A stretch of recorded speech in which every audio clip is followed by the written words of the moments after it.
here. Special thanks to Constance, who talked about credits being used in essentially high finance for how we build tooling for utilization of credits and more complex financial instruments. And so that was great. We had a great turnout and really good group of folks. So thanks again to Becca and the Regen Foundation team for holding our monthly EBL.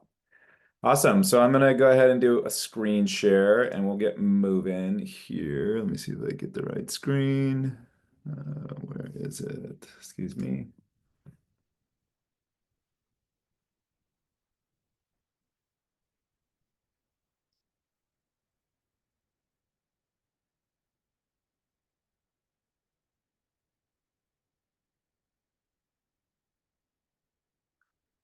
Okay, can people see my screen? Just give me a thumbs up. Yeah, thanks, Sam. Sorry, I should start at the beginning. Awesome, everyone. This is our monthly community call for some new faces. We do this once a month just to give everyone a look across the network to see what's moving across Regen Network, the foundation, our validator community, our builder community.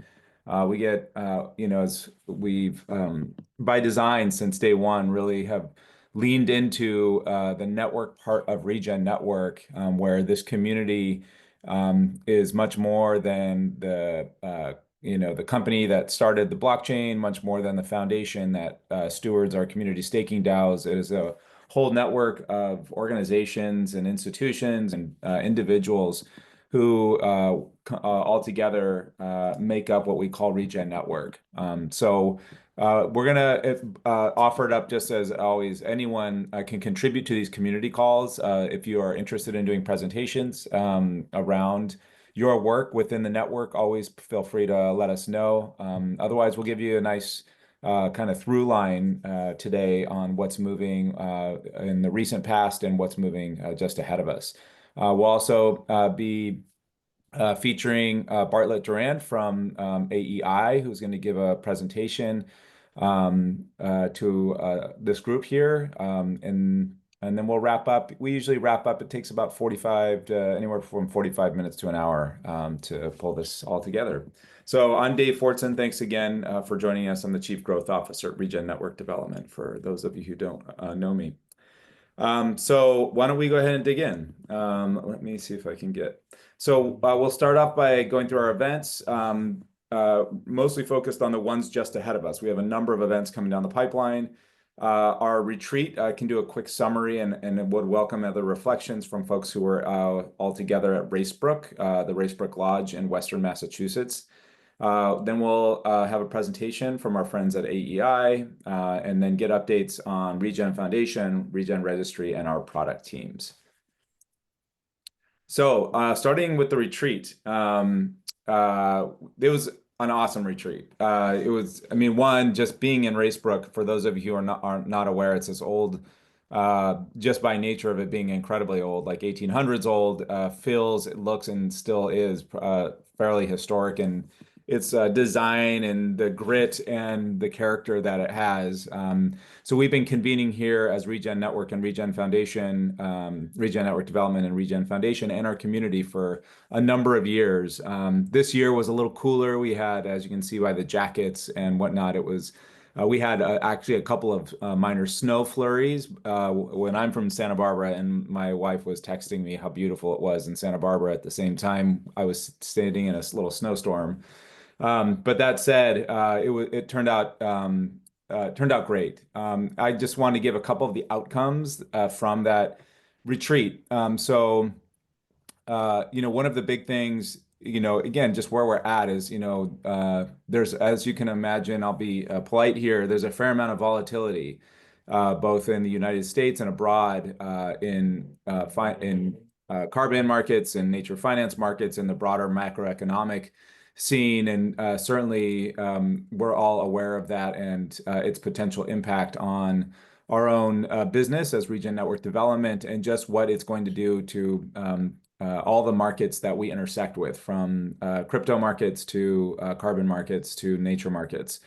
So we spent a fair amount of time, just doing some self-assessment on where things were at, and really are focused this next few months on digging in on our existing product offerings, which is our ability to originate ecological assets and bring those into markets, such as carbon and nature markets, as well as bring our enterprise software to project aggregators and other institutions who have an interest in environmental reporting, ESG reporting, or bringing their own projects to bear, like Terrasos, which is one of our recent successful deployments of our enterprise software, where they are what we would consider a project aggregator, of bringing multiple small projects under one banner and one methodology in this case, and their desire to profile those projects and show the details behind each of the projects and be able to stand up their marketplace and communicate directly to their customers. So we'll be doing some additional validation of those models of what we need to do to increase our traction in that space, in both of those spaces. But we also continue to explore some other options for our platform at the base level, such as insetting.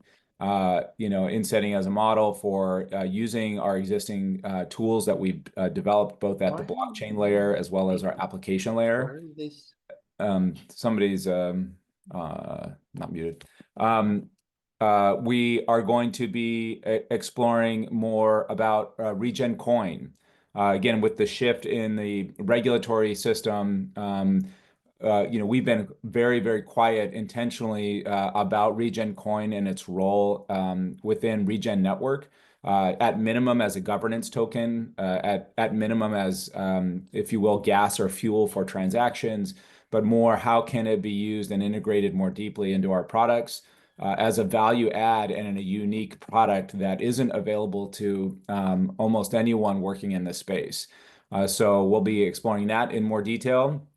And then one of the probably, the more complicated and exciting areas is KOI, which is a knowledge organization infrastructure concept that allows us, particularly internally as a decentralized remote team that's all over the world, right? Gathering information all day and having built years of domain expertise in environmental markets.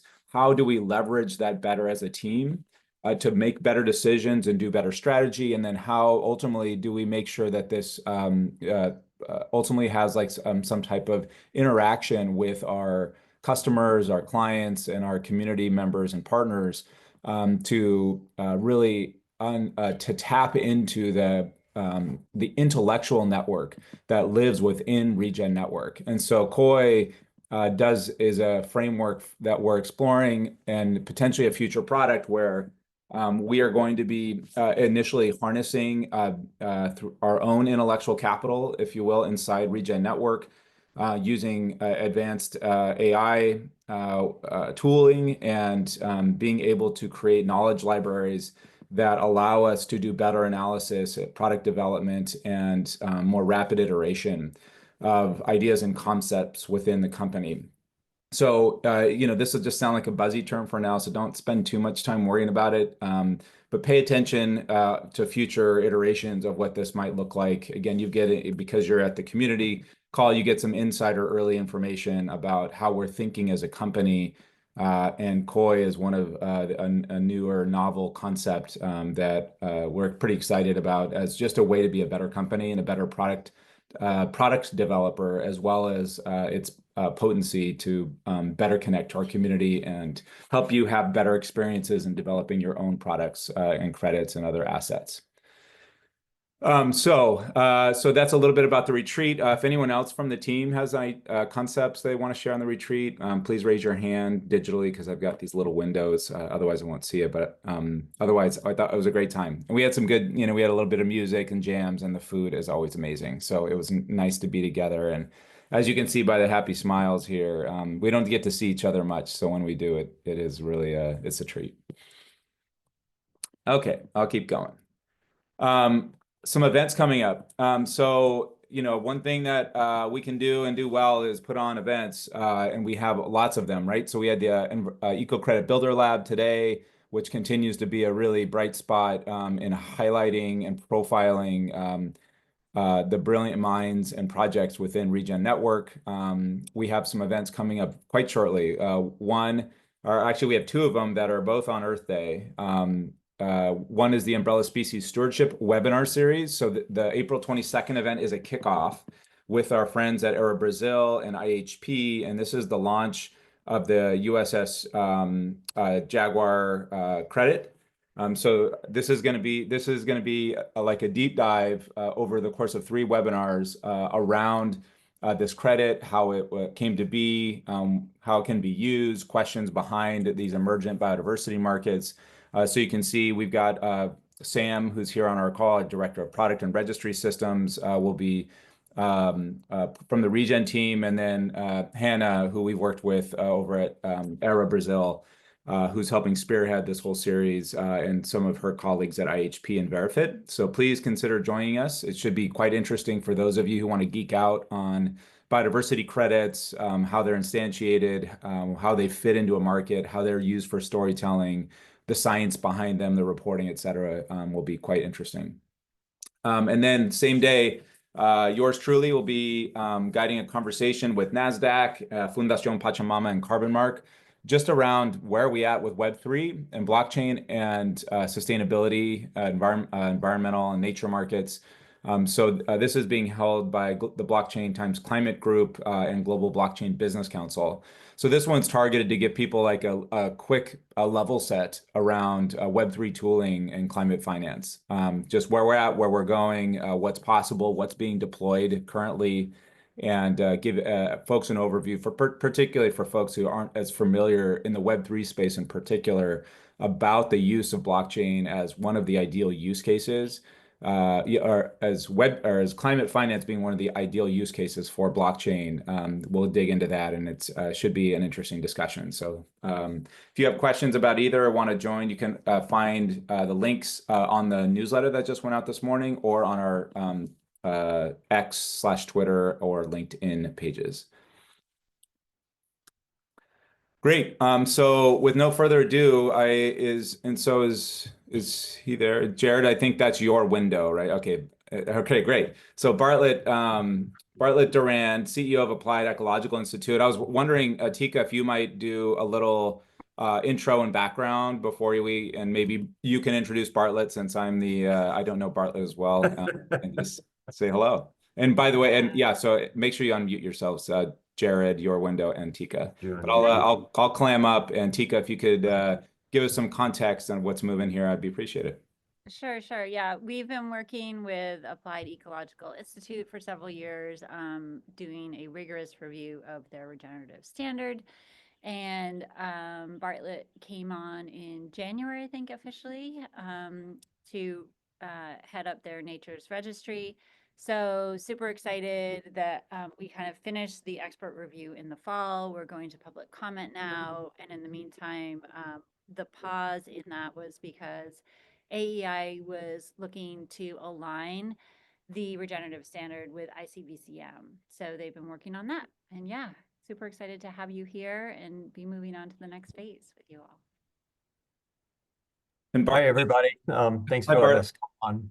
Bartlett, do you have any slides I should be aware of? Or are you just going to jam? Okay, great. No, we're just jamming. It's a announcement of a launch, I guess. Yeah, so that sounds good. No, you just go. If you need something, just holler. Otherwise, I will do. I want to point out the picture there. It cracks me up because that was from 10 years ago, where the University of Wisconsin was trying to come up with novel ways to approach climate change, and I actually ended up winning the competition because the guy sitting to my right, Steve Applebaum, joined in. So I ran a slaughter facility at the time, and we were leaning into grass-fed beef and trying to create self-sustaining small processing as far as a local food system. And Steve came along, was in the middle of a very intensive program on regenerative grazing, and specifically the adaptive managed grazing that's out there. And it was literally in the middle of collecting data. So I met Steve and his whole team back then. And then flash forward 8 years later, where I'm doing water quality trading and setting up all kinds of programs. And they're like, oh, we should think about something. And then this year joined in with the company to take it to the full crediting market out there. So it's pretty fun, that whole, just seeing that picture and seeing the whole loop of how that all works. Yeah, thank you. That's yeah, keep your link files current, folks. But yeah, it's pretty fun. So I'm gonna dive out. I'm a lawyer, so don't hold that against me. I work on business, on accuracy, on bringing the data to bear and telling the story. I have two scientists, Dr. Beck to my left and Steve Applebaum to my right. They're ecologists. They live and breathe this stuff. So I'm going to let Steve, I think, take the lead on introducing what the regenerative standard is, at least the soil organic carbon aspect, and why we're coming out with version 2.0 and what those are. You were the same size as I am, standing up, and you were on your knees. I'm Steve Applebaum. I'm a research ecologist. I cut my teeth on measuring how boreal ecosystems respond to wildfire across Canadian wilderness areas. Carbon was a big part of that. Biodiversity was a bigger part of that. Water was a big part of that. Fast forward from about 1975, when I started that, through about 1986, and I got involved with the Department of Energy project where they wanted to do carbon mass balance modeling of ecosystems, but they didn't want to consider soil carbon. And we asked, why would that be left out? And we said, it's, there's more soil carbon on the planet than there is forestry carbon. And the only additional living carbon that's in greater quantity than soil carbon on the planet is peat carbon. So why are you leaving what you can't see below the ground out of the modeling? And fast forward to about 2002, I got involved with Ratan Lal and the key soil carbon scientists on the planet and started working with them. And what I realized was that all the modeling, most of the research that was done on soil carbon was coming from row crop agricultural land in the Corn Belt, at least what was available here in the US, the calibration data sets. And I asked them, have you ever sampled any of the reference natural areas, the tallgrass prairie areas here in Wisconsin or the oak savannas? And they looked at me kind of dumbfounded. And what I knew was that we had a real serious misunderstanding and no reference point to what nature is capable of doing with regard to soil sequestration and retainage, durability of soil carbon stocks, organic and inorganic stocks. So after about a decade of working with that group, we put together what became version 1.0 of the regenerative standard soil carbon quantification method. It was initially approved through VCS, Vera, and it became the Vera VM0021 method. And we deployed that method on about 100 million acres of land and measured soil carbon stocks on the Tompkins properties in South America, on national parks in Costa Rica, and all sorts of projects throughout the world, and really began to refine the method and then started trying to find. It was a little too early. There was no soil carbon policy. There still isn't really. And we had a hard time finding interested parties that would partake in a market play with soil carbon until we got into grazing research.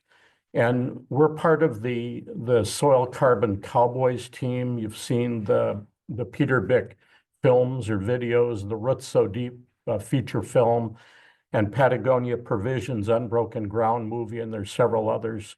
We're the co-investigators in all those research projects. We refined version 1.0 through that research and a number of other projects that I won't bore you with, and then started finding engageable partners that were actually interested in the voluntary carbon market. As of last year, about 1 million acres are enrolled in 5-year rolling renewable contracts, and those are grazing ranchers that are changing their grazing activity to adapt to multi-paddock grazing. We've measured baseline conditions. We and others have measured baseline conditions using the robust science, meter depth sampling, measure to measure performance is the basis for crediting, not modeling. That is being extended with some major contracts to about 30 million acres in size. What we decided was after working with Tika for, I don't know, 6-7 months, Tika, maybe it was a year, I've lost track, with your external reviewers, we decided that we wanted to really take significantly more input and refine version 1.1, and that's the version now that's going out for public review, version 2.0. A high-level understanding of the changes we've made. The users of the method are much more diverse than the users that were used to create version 1.0. The geography of use is much more diverse. The operational functions of the different ranches are more diverse, different types of livestock, different types of ecosystems. We had most of the questions that resulted in clarifications that are now embodied in version 2.0 were definitional in nature, where they would ask us to define what additionality is and do it in the glossary of terms, or they would ask us to define, what's the A horizon in a soil strata, a vertical strata, or any number of other terms. And then we also began to realize that some of the fundamental assumptions that were Kyoto legacy assumptions about how the market should play and what the terms of engagement are in carbon projects, that they were just wrong. They're armchair theory, and they don't work when you work with real landowners that make real life decisions about their family and how they manage their land. And one example is the financial additionality test just doesn't make any sense. When you put a business plan together that's based on, putting in infrastructure for your ranch, you don't put half of a fence in or half of a water pipe to deliver water to your cattle. You have to invest in everything that it's going to take to create the activity change. So, and you don't know what your actual costs are and what your actual returns are, and whether every penny or 5 cents of, the revenue from a carbon trade actually was necessary or essential, might be the correct term, to make those changes and justify those investments. So a multi-year requirement and a legal attestation or an accounting attestation is now added so that we don't have to make a decision about financial additionality at the beginning of a project. We can wait a few years, and we've got the structure in place to allow that to happen under version 2.0. A number of other things came up along the way, looking at the permanence risk and how to actually quantify permanence risk rather than wing it. We put together a permanence risk worksheet based on a pretty significant and substantial literature review on the subject of permanence in soil environments of soil organic carbon. Anything that people thought was a permanence risk issue, whether it be, a desiccation and drought conditions, or soil compaction, or overly wet conditions, or, you name it, tilling up the ground. We did a review, and that is summarized in a white paper that'll be on the AEI website, not included in the already 500-page version 2 of the regenerative standard. We decided to hold back and not add another 50 pages of literature review. But the worksheet to determine permanence risk and translate that into buffer pools and costs of the buffer over a monitoring life of a project after the crediting period is a pretty substantial, not a significant change in thinking, but a process and structural change in version 2 that you'll see. A handful of other innovations that we think streamline and really make a 500-page method more usable and practical. And I think that's a quick overview of what we've tried to deliver. And we're going to continue evolving this within AEI. And this is but one standard or one protocol that's been created. We have a peat protocol that's in the works right now, and we're doing some of the largest peat projects, peatland restorations in the US and globally. We have a biodiversity protocol that's been created, and we're about to begin testing that. We have a water protocol, all things water, that is drafted and needs to be refined. And we've got hundreds of use case projects from my prior life as the chairman of one of the largest ecological consulting and restoration firms on the planet. We had literally about 20,000 projects that we did over the 40 years that have acted and will continue to act as use case examples on how water and biodiversity and carbon can be measured and can be monetized. I think that's a quick overview, high level, and purposely didn't bring the 500-page project to the desktop here so that you're not, or I'm not compelled to open it up to page and cite a verse or anything like that. But if there's any questions, we'd be delighted to try to give you short, sweet answers and then refer you to whatever page it's on.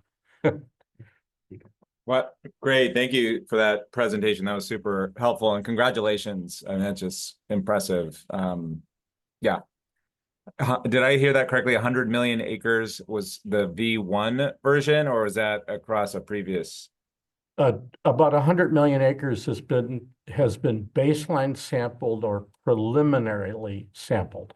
Amazing. Across the Americas, North, Central, and South, and a couple projects in New Zealand and Australia, and working with the beef supply chain. We worked with McDonald's in Cargill, with McDonald's supply chain primarily, to train their researchers around the world to use version 1, the soil sampling, not all the market applications of version 1, so that the beef supply chain could begin to think about standardizing their representations about soil carbon. Amazing.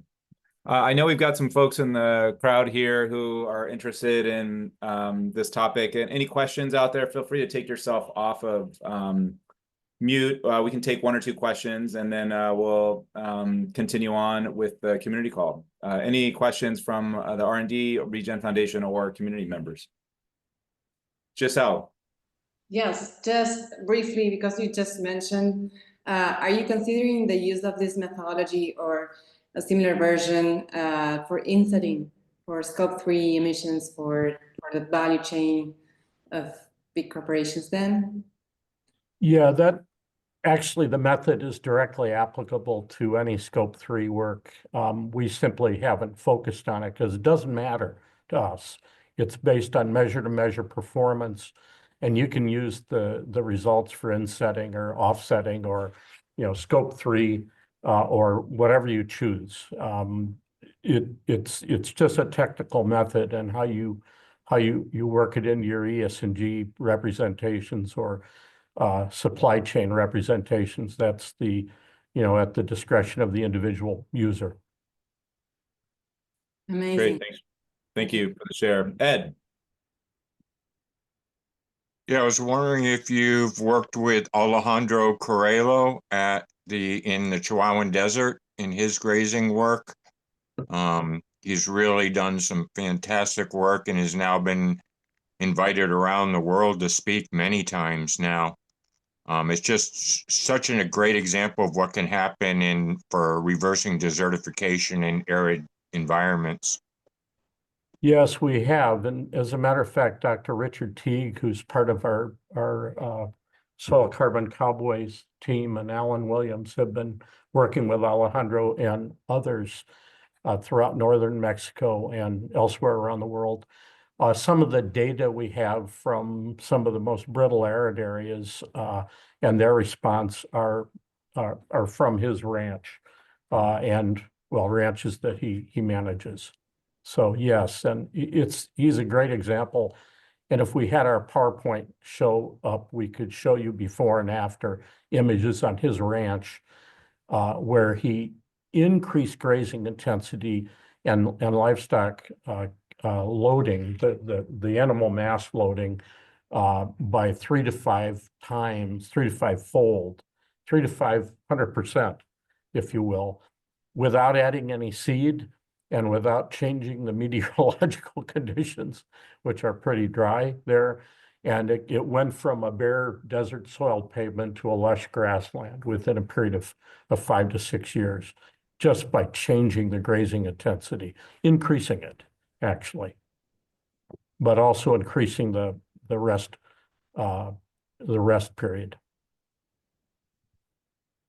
Great, thank you. One last question, if anyone has it. Otherwise, Bartlett and team, Jared, we'd love you to stick around for a little bit more, but super grateful that you joined us, and congrats. We'll be using our communication channels to get the word out and encourage thoughtful responses to the upgraded the new release of the regenerative standard, and we'll do our best to really get some attention to it. So again, appreciate all of your work there. It's incredible.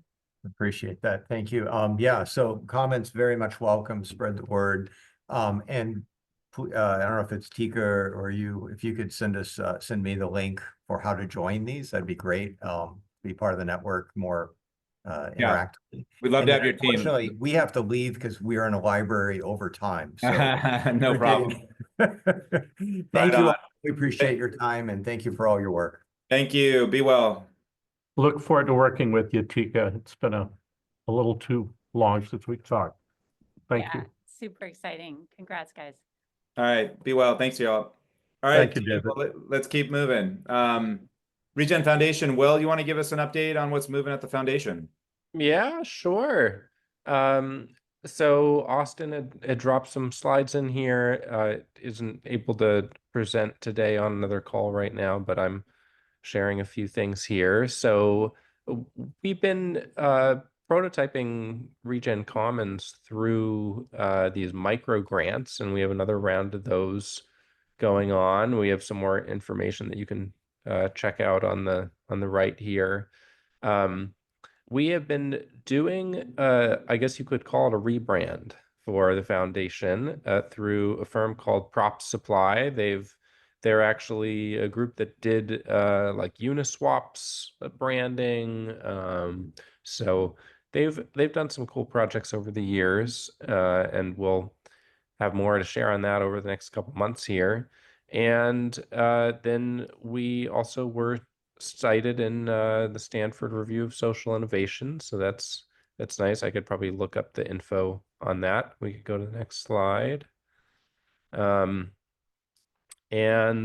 Austin's going to be out at the Cascadia Bioregional Conference. So that's coming up in Seattle, and there will be discussion of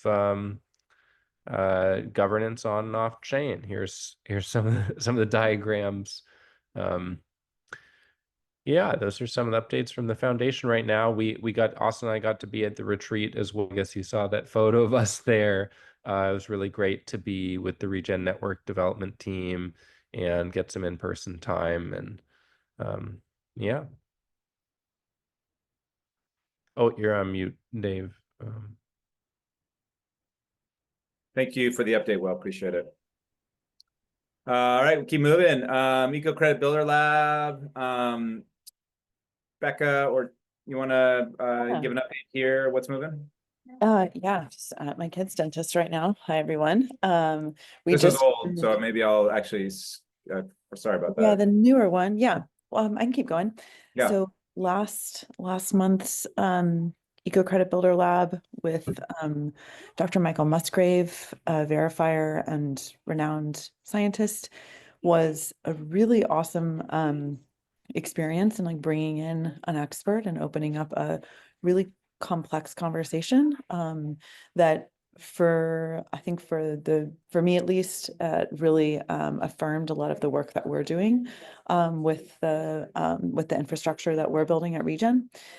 The EBL today, we had a finance expert from Inflow, and we were talking about financing for biodiversity. It was unpacking a lot of new language and ideas and really thinking about the investor perspective. So just a lot of valuable information. We had over 25 folks attend, so please join the next one. The link is there, and we'll just keep digging and unpacking and learning together. Great, thank you. Regen registry updates. Tika, do you want to give the updates here? Yeah, so we just heard from Applied Ecological Institute. Sustainability Science is using Verity's credit class and issuing their methodology, and we are in expert review for that. They integrate algae wastewater treatment technologies to avoid emissions. And then Crop Intellect is also in expert review for their removal of atmospheric nitrous oxide using photocatalytic technology. So lots moving there, and a few others that will be entering expert review in the next month or so. So new methods coming on to Regen soon. Yeah, and then we've got our umbrella species stewardship credit launch webinar series that some folks from our team are participating in to help launch that, and some new credits for sale from Ecometrics. Sorry, I think I have a typo in there. Apologies, Ecometrics. And then biocultural jaguar ancestral stewardship credits. There will be a pre-finance launch. I'm not sure if we have that date nailed yet, Dave. I know it's by the 23rd. I don't know if they're doing it before that. And then we are also have all their monitored reports in. So we will be reviewing those this next week and looking to validate all of that.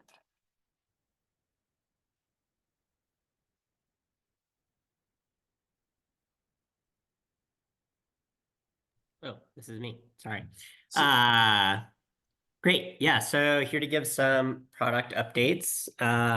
So starting with the Regen app, there is some just small upgrades that we're making to the app that we'll release, I think, in the next 2 weeks. So the first is a Stripe Connect UI that just allows individuals to authorize Stripe payment from directly from their account.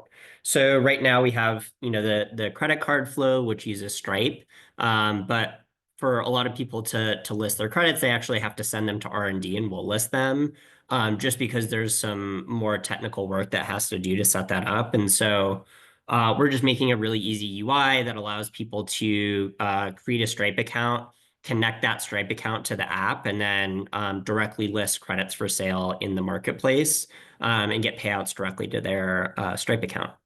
So that's the first small update. The second is localized number formats for credit amounts.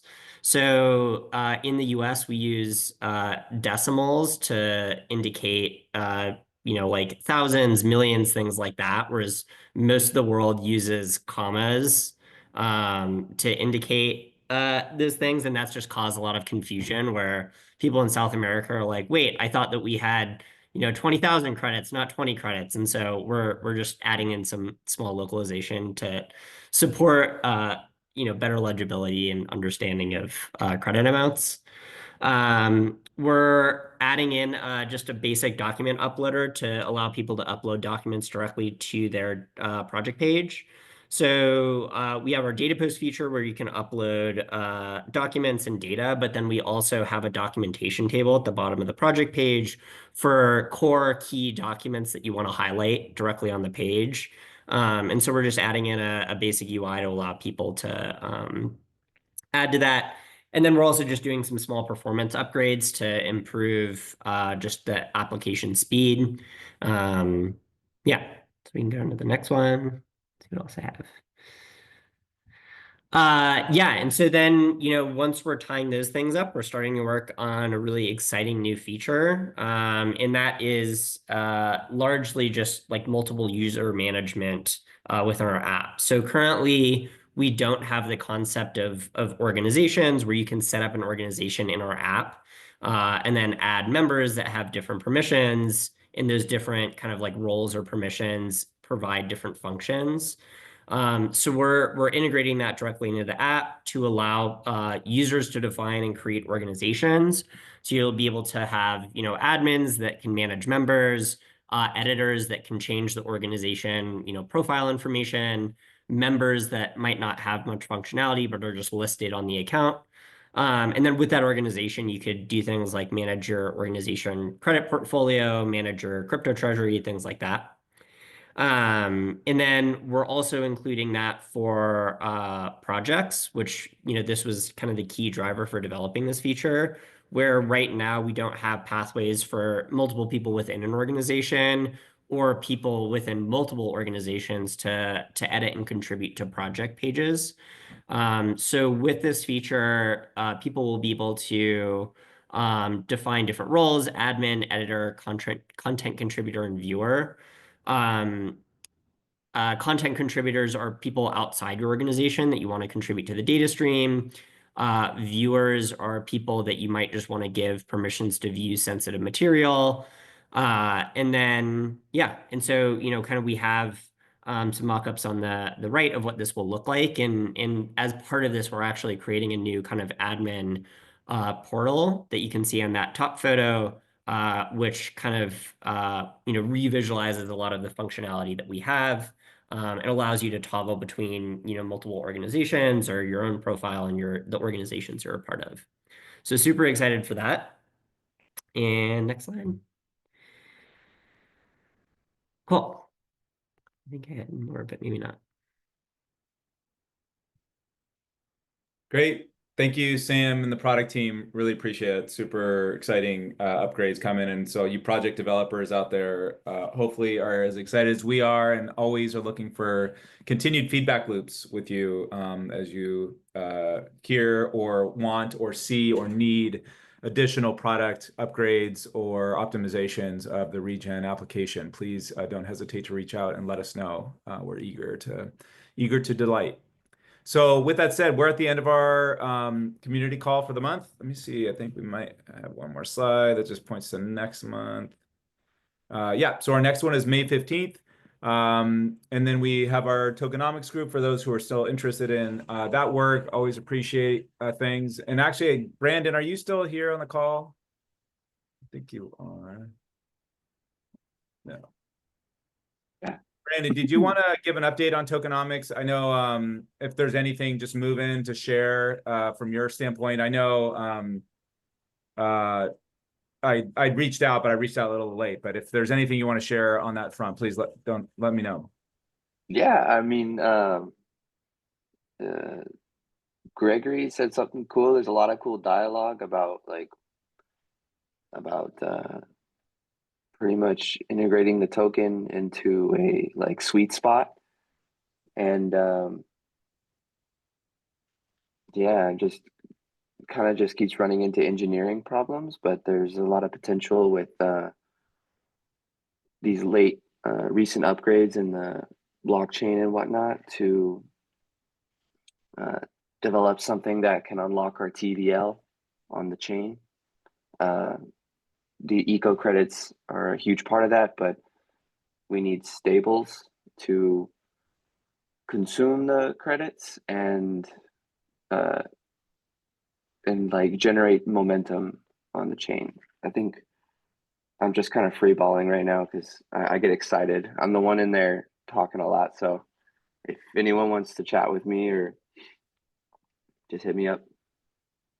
Great. Thank you. Thanks for your continued participation and support there. Great to have you in there. Awesome. you. All right, team. Well, it's 10 to the top of the hour. Thank you.